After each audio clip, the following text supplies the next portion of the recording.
menghasilkan iman yang benar supaya bisa akhirnya menerima keselamatan yang benar yang Tuhan sudah sediakan. Tapi sayangnya, mohon maaf, ada banyak orang Kristen bagaimana bisa membawa orang menjadi murid Tuhan kalau mereka aja nggak belajar, mereka aja nggak tahu kebenaran. Ditanya Tritunggal itu gimana? Percaya aja. Ada banyak orang Kristen jalan udah kayak toko buku Immanuel, salib tapi menunjuk kepala. Ditanya jelaskan Tritunggal. Jadi Tuhan orang Kristen 3 atau 1? Percaya aja. Iman tuh nggak gitu, saudara. Kita harus punya pengertian yang benar. Amin. Makanya saya kalau diundang, contoh kemarin di podcast dari Sumatera, saya jelasin Tritunggal. Saya pakai analogi saya karena memang kita ciptakan serupa segambar seperti. Jadi analogi yang paling tepat bukan pakai matahari, bukan pakai angin, bukan pakai apa segala macam, tapi pakai diri kita. Saya adalah pendeta Marcel. Kalau saya mau harus sebenarnya Tritunggal bukan bicara tentang jumlahnya Allah, tetapi kebagaimanaannya Allah. Tapi kalaupun kita harus memecahkan jadi supaya gampang dipahami, tubuh saya, roh saya, kalau jiwa itu masih masuk di tubuh, makanya ada orang bisa gangguan jiwa. Iya, karena jiwa itu masih masuk dalam tubuh, saudara. Tetapi ini tubuh, kemudian ada roh, ada perkataan. Saya percaya saudara bisa membedakan mana roh saya, mana perkataan saya, betul ya? Tapi tetap semuanya dalam kesatuan saya. Apakah kalau saya mohon maaf hina orang misalnya, saya hina orang, terus masuk undang-undang UU ITE, akhirnya apa? Yang masuk penjara siapa? Perkataan saya atau sayanya? Saya, karena perkataan saya dan saya adalah satu. Kalau nanti saya terangkat ke surga, artinya roh saya meninggalkan saya, dipanggil. Apakah saya masih ada? Udah nggak ada roh saya. Tapi kan tetaplah saya, ya dia udah dipanggil Tuhan. Kalau percaya dalam itu jangan dulu, masih panjang. Kalau udah dipanggil kan rumah udah jadi. Bilang Tuhan, cukup sampai di peletakan batu pertama aja. Jangan lanjut proyek itu. Nanti aja. Kalau ada yang duluan silakan, saya belum mau. Tapi sekali lagi kita bisa bilang ya saya, tubuh saya ini, kemudian ada roh saya, ada perkataan saya. Semuanya tetaplah saya, pendeta Marcel. Nyahun ke? Tangkap ya. Jadi jangan lagi pakai percaya aja. Jelasin. Kok Tuhannya orang Kristen mati?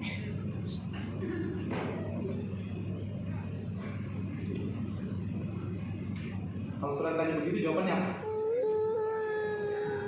Percaya saja. Tuhan Yesus 100% Tuhan, 100% Allah. Yang mati adalah jasmaninya supaya firman itu bisa tergenapi. Tuhan harus ngalamin maut supaya manusia yang berdosa tidak ngalamin maut. Sampai sini nangkap ya. Tetapi kenapa ngalamin kematian di tubuh ini? Karena keilahiannya meninggalkan dia. Makanya ketika keilahiannya meninggalkan dia untuk mengalami kematian, tubuh ini bilang apa? Allahku, mengapa kau meninggalkan aku? Karena tanpa keilahian yang meninggalkan tubuh jasmaninya ini tidak mengalami kematian. Jadi sampai sini nangkep ya. Jadi udah percaya aja. Apa lagi? Oh ini, ada pertanyaan suka bilang begini.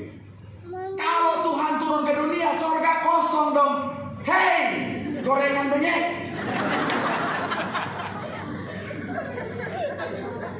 Sorry, saya emosi. When we call Him God, kalau kita panggil Dia Tuhan, kita sementara declare kemahakuasaannya, betul ya? Kalau Dia nggak maha kuasa, Dia bukan Tuhan, betul? Memang kalau mau berat siang lagi, Tuhan itu nggak apa-apa. Kalau kita panggil Dia Tuhan, kita mengakui Dia maha kuasa, omnipoten, betul ya?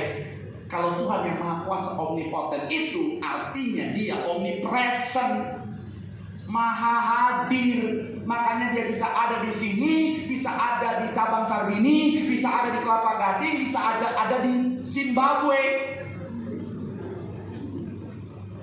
Jadi kalau Tuhan firman-Nya turun jadi manusia, bukan berarti surga kosong.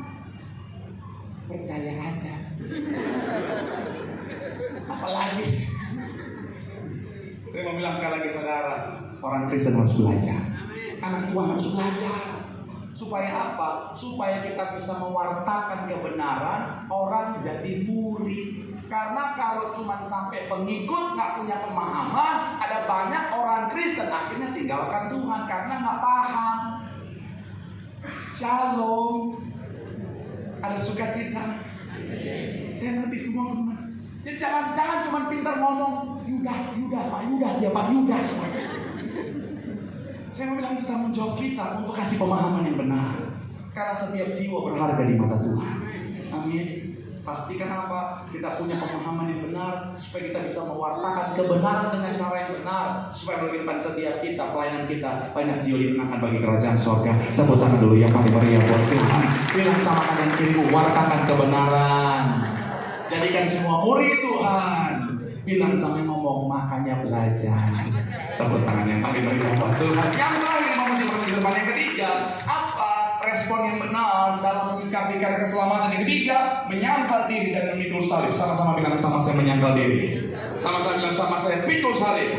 Amin. Lukas 9 ayat 23. Sama-sama kita baca Lukas 9 ayat yang ke-23. 3, ya, katanya kepada mereka semua, setiap orang yang mau ikut aku, ia harus menyangkal dirinya, memikul salibnya setiap hari dan mengikut aku. Sekali lagi, katanya kepada mereka semua, setiap orang yang mau mengikut aku, ia harus menyangkal dirinya, memikul salibnya setiap hari dan kita pecah. Menyangkal diri artinya saudara melepaskan keinginan daging kita, saudara. Setelah kita menerima keselamatan, respon yang benar adalah menyangkal diri kita, meninggalkan keinginan daging kita.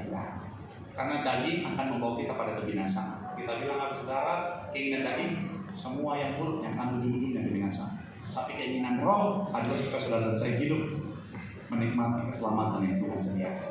Jadi setiap hari sangkal keinginan daging kita. Setiap ada keinginan daging, sampai kita matikan keinginan daging. Karena kalau bicara tentang keinginan daging, saudara bicara tentang segala hawa nafsu.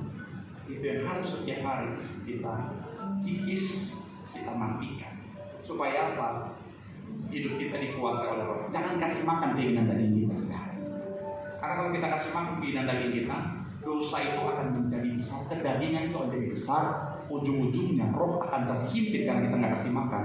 Yang kita kasih makan kedagingan akan menguasai. Makanya banyak orang udah bikin dosa santai.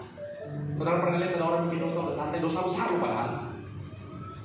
Ada yang mohon maaf ya, ada kuntilanak bawa kabur lagi orang, santai aja gitu. Gimana cinta? Ya gimana ya? Ya saya tahu sih dia udah punya suami, tapi ya bagaimana? Biasa aja gitu saudara. Ada orang udah nipu orang sampai orang yang dia tipu melarang. Ya gimana? Cuan. Kenapa sampai begitu? Karena terus dia kasih makan kedagingannya. Kedagingan yang membuat dia apa? Nggak punya perasaan lagi. Tugas kita terus kikis kedagingan kita supaya roh yang menguasai kehidupan kita. Tepuk tangan dulu yang paling meriah. Memikul salib artinya apa? Menanggung beban sebagai anak Tuhan. Jadi orang Kristen, ada banyak orang di luar sana pikir Kristen tuh enak, ibadah nggak perlu tiap hari, cuma hari Minggu 2 jam, nyanyi-nyanyi, masuk surga. Buatin warteg. Jadi Kristen tuh nggak gampang, betul kan? Udah disakiti harus ngampunin. Orang jahat kita suruh berdoa supaya Tuhan ucap berkat buat mereka, betul memberkati mereka. Kalau mereka kedagingan kan Tuhan itu orang keterlaluan Tuhan. Udah keterlaluan Tuhan, cabut mereka Tuhan, cabut Tuhan. Tuhan suami saya pakai Tuhan, suami saya Tuhan galak banget, belum galak pelit lagi Tuhan. Kalau dia galak royal mah saya nggak apa-apa ya Tuhan. Kan lagi doa betul bukan apa ya. Tuhan tolong Tuhan suami macam begini cabut aja, cabut. Suaminya bantu, oh terima kasih Tuhan. Shalom bapak-bapak. Pak kalau tadi istri ketawa, patut dicurigai. Bilang lagi saudara. Jadi kita nggak gampang harus ucap berkat buat orang. Udah dijahati harus ngampuni. Udah dianiaya harus sabar. Yohanes 16 ayat 2 bilang begini buat saudara dan saya. Kamu akan apa? Bahkan apa? Buat setiap orang yang akan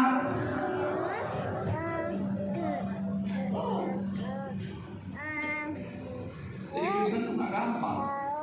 Tapi itu salib harus kita pikul dengan setia. Karena kalau saudara baca ayat terakhir Yakobus 1 ayat 12 bilang begini. Berbahagialah orang yang dalam pencobaan, sebab kalau dia sudah tahan uji, ia akan menerima mahkota kehidupan yang dijanjikan Allah kepada barang siapa yang. Kata dalam pencobaan bahasa asli itu perasmos, itu masa ujian, masa pencobaan, masa pembuktian. Saya akan tutup dengan satu video singkat, 1 menit saja video ini sekarang.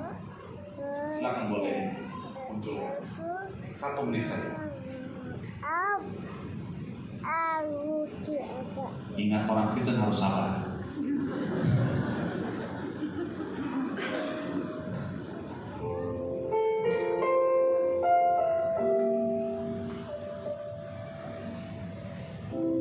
Setiap orang dia menggunakan salibnya masing-masing dan harus dipikul dengan setia. Cuma kadang-kadang anak-anak Tuhan ketika pikul salib rasanya Tuhan kayak berat banget ya Tuhan ya. Tuhan kok jadi orang Kristen kok nggak enak, capek ya Tuhan ya. Boleh nggak Tuhan? Kalau berat, potong dikit aja. Tuhan belum bilang iya, udah langsung potong. Wah enak ya, agak ringan dikit, kecil. Jangan. Tapi namanya manusia nggak gampang puas. Udah nego sama Tuhan, potong dikit. Dia bilang lagi Tuhan, potong dikit lagi ya, supaya bawahnya lebih enak. Tuhan belum ngomong iya, udah potong lagi. Akhirnya jadi salib mini. Pikulnya enak, santai. Tapi akhirnya ketika terakhir kebingungan. Karena dia gak setia pikul salib. Orang-orang yang setia pikul salib bisa melewati masa ujian dengan baik. Tapi dia ya akhirnya endingnya nyesel. Makanya Tuhan bilang setiap orang yang takut harus menyangkal dirinya pikul salibnya setiap hari. Berbahagialah orang yang bertahan karena ada kehidupan yang Tuhan sediakan. Sekali lagi saya mau bilang saudara, yang terakhir sangkal diri dan pikul salibmu dengan setia. Capek, berat, penuh tantangan, kadang-kadang penuh air mata.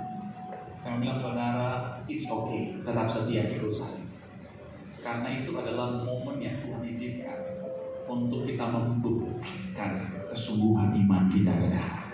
Dalam kita mencatat siapa yang setia sampai akhir akan beroleh mahkota kehidupan kekal, keselamatan yang Tuhan sediakan. Tepuk tangan sekali lagi yang paling meriah buat Tuhan.